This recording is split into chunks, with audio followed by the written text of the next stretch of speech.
The thing that people most often say to me as an Australian watching America is, how does a nation of 300 million plus come to this point where you've so deeply divided that it's almost impossible to see the country coming back together? And I understand your point about states competing, and that being a good thing, because in theory, the better ones provide incentive for those, the laggards, to pull their socks up and what have you. That was the idea. But if you look at the extent of the division now, you wonder whether a DeSantis or anybody could have managed to pull the country back together. And that's very important. America is still the global police officer, keeping some degree of law and order. And one wonders where this is going to land. Right. So that's a great question, because we are, whether we like it or not.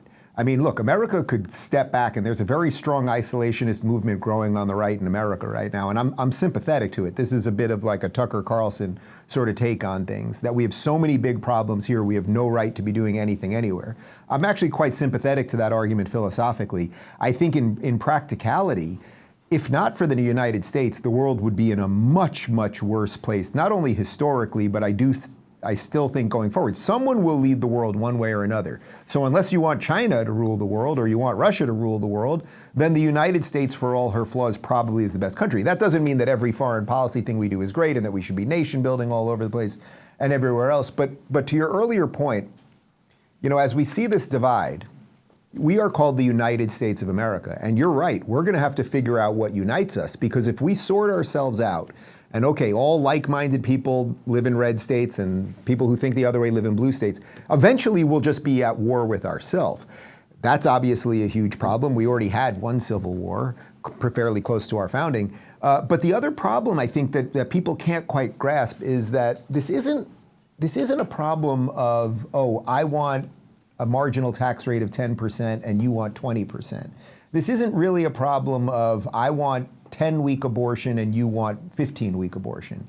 The problem is that we are ideologically opposed to each other in very, very deep ways right now. The left, which now the radical left, which took control of the Democrat Party, they believe that the founding of America was evil. They believe that America is systemically racist. They believe that if only the government had more power, it could rejigger society in some sort of what they would describe as a utopian manner. Of course, we know it would actually end in a dystopian manner. They think that boys are girls. They think that by not arresting criminals, you de-incentivize criminality.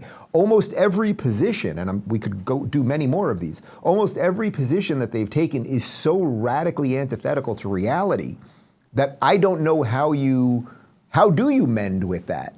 Because we have a certain set of people who kind of want to live and let live. We understand what our rights are, and we want to be able to protect ourselves and speak freely, and so be it. And then we have a bunch of other people that radically want to transform that into something else. How you arbitrage those two things, I don't know. I don't think anyone knows. And by the way, I don't think Trump can do it, and I certainly don't think Biden can do it. I think RFK has a little bit more of a message that kind of gets us there, but he's running third party, so that doesn't seem likely. And I don't think it's really a political answer. I think it's more of a spiritual answer that we all have to think about.